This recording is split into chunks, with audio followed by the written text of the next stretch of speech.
Apple की एक tendency है लाइक जब भी फ़ोन लॉन्च करते हैं वो और कुछ उनको स्पेशल लॉन्च करना पड़ता है कई बार कि like if you know iPhone 10 moment जो था सारा जो आईफोन 8 सीरीज लॉन्च हो रही थी वो लॉन्च हो गई 8 प्लस एंड एवरीथिंग।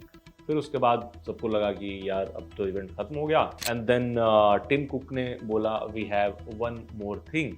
तो वन मोर थिंग सुन करके लोगों को बिल्कुल गूज बम्स आ गया, लोगों ने तालियां बजानी शुरू कर दी कि अब तो ज़रूर कुछ ना कुछ आने वाला है। देन जो फ़ोन लॉन्च हुआ उसने वाकई पूरी इंडस्ट्री को बदल दिया, नो एग्जैजरेशन। बट अगर आप देखें तो आईफोन 10 के आने के बाद जो पूरी इंडस्ट्री है उसने डायनेमिक आइलैंड अभी बोला जा रहा है, पहले नॉच बोला जाता था, वो सारा नॉच कॉपी कर लिया। पहले ट्रोल किया गया लगातार एप्पल को कि ये क्या है। फिर नॉच का ऐसा दौर शुरू हुआ कि 5,000 रुपए से लेकर के 2 लाख रुपए तक के भी फोन में नॉच मिलने शुरू हो गए। सारी कंपनियों ने जम करके नॉच देना शुरू कर दिया और कॉपी पेस्ट ही कहेंगे, सारे ने कॉपी किया। एंड देन दूसरी चीज जो बदली वो हेडफोन जैक हटाने का फैसला लिया गया कि उसमें हेडफोन जैक नहीं होगा। उसके बाद के सारे जो फ्लैगशिप आने लगे उसमें से हेडफोन जैक हटाना शुरू कर दिया कंपनियों ने। और फिर इसी तरीके से बहुत सारे नए फीचर्स थे और एक डिज़ाइन, एक फ़ोन का एक नया दुनिया ने देखा। हालांकि ऐसा नहीं है कि नॉच वाले फ़ोन उससे पहले नहीं आए थे, आईफोन 10 से पहले, उससे पहले आई if I am not wrong एक गूगल के को फाउंडर थे एंडी रूबिन करके, तो उन्होंने एक फ़ोन लॉन्च किया था। बिल्कुल मेरे जहन से निकल गया वो नाम, एसेंशियल शायद था फ़ोन का नाम। तो उन्होंने वैसा नॉच वाला फ़ोन लाया था, तो उससे पहले से थे मार्केट में नॉच वाले फ़ोन, बट एप्पल लेकर के आया तो पूरी दुनिया बदल गई एंड पूरी की पूरी स्मार्टफोन इंडस्ट्री बदल गई। तब से लेकर के अब तक एप्पल मोर और लेस उसी डिज़ाइन स्ट्रेटजी को फॉलो करता आया है।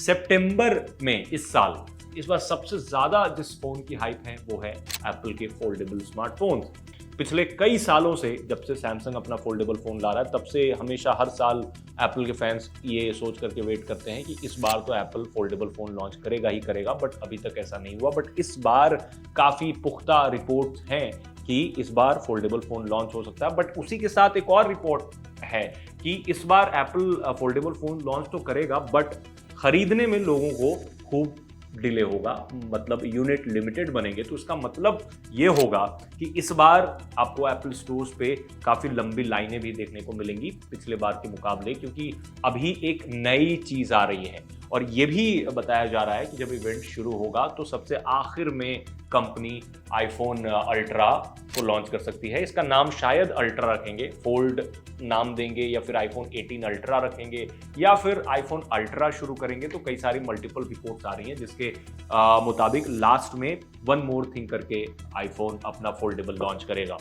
अब आईफोन फोल्डेबल लॉन्च करेगा तो सबसे पहला सवाल लोगों के मन में होता है, क्योंकि ऑलरेडी कंपनी इस गेम में काफ़ी लेट है। मार्केट में बहुत सारे स्मार्टफोन्स फोल्डेबल आ चुके हैं, जिसमें से one of the best foldable phones out there Samsung का है। उसके अलावा हुआवे भी बेचता है, 2-3 और कंपनियां हैं जो बेचता है, बट मेन स्ट्रीम में वीवो, सैमसंग ही हैं अब इंडिया में जो फोल्ड लॉन्च करते हैं। तो सवाल यह है कि क्या इस वाले फोल्ड में, मतलब एप्पल के पहले फोल्ड में क्या क्रीज होगा, पहला सवाल।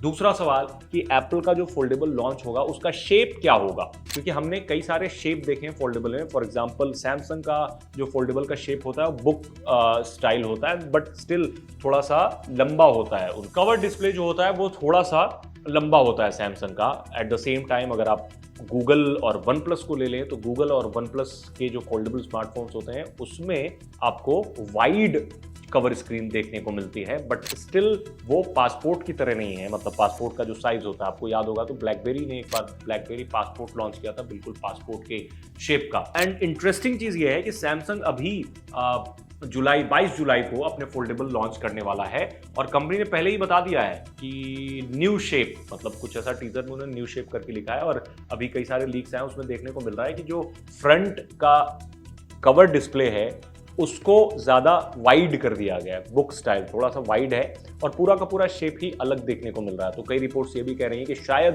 सैमसंग 2 तरह के शेप के साथ अलग अलग फोन लॉन्च कर दे। तो ये पूरा का पूरा इस चीज से जोड़ करके भी देखा जा रहा है कि सितंबर में एप्पल अपना फोल्डेबल लॉन्च करेगा, उससे पहले ही सैमसंग जो है वो उसी शेप का एक फोल्डेबल लॉन्च कर देगा, ताकि सैमसंग को भी ये पता है कि एप्पल का जो फोल्डेबल लॉन्च होगा तो वो उसके लिए थोड़ा सा क्रेज और हाइप तो बनेगा ही बनेगा, बिकॉज जब भी एप्पल कुछ नया लेकर के आता है तो उसके लिए क्रेज एक अलग तरीके का ही देखने को मिलता है। तो अब सवाल ये है कि उसमें क्रेज होगी या नहीं। अब ये कई सारी ये भी रिपोर्ट्स है कि एप्पल तो सैमसंग से ही फोल्डेबल स्क्रीन खरीदता है, बिकॉज जो टेक है वो सैमसंग के पास है, और भी सारी कंपनियां हैं, बट अब सैमसंग खुद ही अपने फोल्डेबल में अभी तक क्रीज नहीं खत्म कर पाया है। तो क्या मुमकिन है कि सैमसंग ने ऐसे ही डिस्प्ले टेक दी होगी, या फिर उसको थोड़ा सा कस्टमाइज करके एप्पल बिना क्रीज के डिस्प्ले वाला फोल्डेबल लॉन्च कर दे, जो कि मेरे हिसाब से हाईली अनलाइकली है। क्रीज तो थोड़ी बहुत होगी। और क्या खास होगा एप्पल के फोल्डेबल फोन में? अब मैं आपको जो टॉप एप्पल के टिप्सटर हैं, जो हमेशा से पिछले 10 साल से लीक करते हैं, उनके अकॉर्डिंग मैं बताता हूं क्या मिल सकता है आपको फोल्डेबल आईफोन में। 5.5 इंच की इसमें आपको आउटर डिस्प्ले देखने को मिल सकती है, 7.8 इंच की इनर स्क्रीन मिल सकती है। एस्पेक्ट रेशियो होगा 4:3 का। अब जो आईपैड मिनी टाइप का वो हो जाएगा अनफोल्ड करने पे, मतलब एस्पेक्ट रेशियो सैमसंग वाला नहीं है, या फिर दूसरे लाइक गूगल या फिर वन प्लस की तरह नहीं है, ये अलग एस्पेक्ट रेशियो होगा। अब पहले ये बताया गया था पिछले कुछ लीक्स में कि आपको फेस आईडी की जगह टच आईडी दी जा सकती है, बट अब बताया जा रहा है कि इसमें भी आपको फेस आईडी का सपोर्ट मिल सकता है। एंड देन जो फीचर्स हैं लाइक मोर और लेस जो आपको आईफोन में फीचर्स मिलते हैं वो ही मिलेंगे, बट हाईली कस्टमाइज्ड होंगे वो फोल्डेबल के हिसाब से। सॉफ्टवेयर आपको iOS 27 ही मिलना है, जो कि जितने सारे फीचर्स ऑलरेडी हैं, तो कुछ नए फीचर्स भी आपको मिल जाएंगे अकॉर्डिंग टू लीक्स। बट सबसे बड़ा दिलचस्प जो बात है वो ये है कि लीक्स वगैरह तो ठीक हैं, वो तो धीरे धीरे जब समय आएगा तो आपको ही पता ही चल जाएगा, हमारी वेबसाइट पे या फिर कहीं भी दिख जाएगा। सबसे दिलचस्प ये है कि प्राइस 2.5 लाख रुपए तक जा सकती है फोल्डेबल की। अब शुरू अगर होती है ऑलमोस्ट 2300 यूएस डॉलर से, तो उसको अगर आप रुपए में कन्वर्ट करते हैं तो 2,20,000 होता है। अगर 2500 यूएसडी में लॉन्च होता है तो ऑलमोस्ट इंडियन रुपीस में 2,40,000 रुपए के करीब बैठती है। दूसरे phone like iPhone 18 pro max होगा, उसकी भी प्राइसेस जो हैं वो 2 लाख रुपए तक हो सकते हैं, और आईफोन 18 प्रो वो शुरू हो सकता है 1.5 लाख से, जो कि अभी भी ऐसे भी 1,30,000 1,40,000 से शुरू होता है। तो इस बार प्राइस को लेकर के थोड़ा सजग रहिएगा, क्योंकि इस बार काफ़ी बड़ा धमाका होगा। एप्पल अपने प्राइसेस को ऑलरेडी बढ़ा चुका है प्रोडक्ट्स पे, कुछ प्रोडक्ट्स पे तो 1 लाख रुपए तक बढ़ा है। तो लोगों को ऐसा लग रहा है कि शायद जब आईफोन लॉन्च हो रहा होगा तो उस समय भी ये बढ़े हुए प्राइसेस देखने को मिले। बट एक और थ्योरी है, ये है कि कंपनी ने चूंकि लॉन्च से पहले ही बहुत सारे प्रोडक्ट्स पे अच्छा खासा प्राइस हाइक कर दिया है, इस वजह से अब हो सकता है कि आगे जाकर के अभी जो सितंबर लॉन्च हो उसमें आपको प्राइसेस ज्यादा बढ़े हुए देखने को नहीं मिले। बट अगेन हम देखेंगे कि क्या होगा क्या नहीं होगा, लॉन्च क्या नए फीचर्स मिलेंगे। बाकी फोल्डेबल में कौन कौन से फीचर्स नए होंगे उसके लिए आप हमारी वेबसाइट पर विजिट करके पढ़ सकते हैं। अभी के लिए सिर्फ इतना ही, मिलते हैं नेक्स्ट वीडियो में।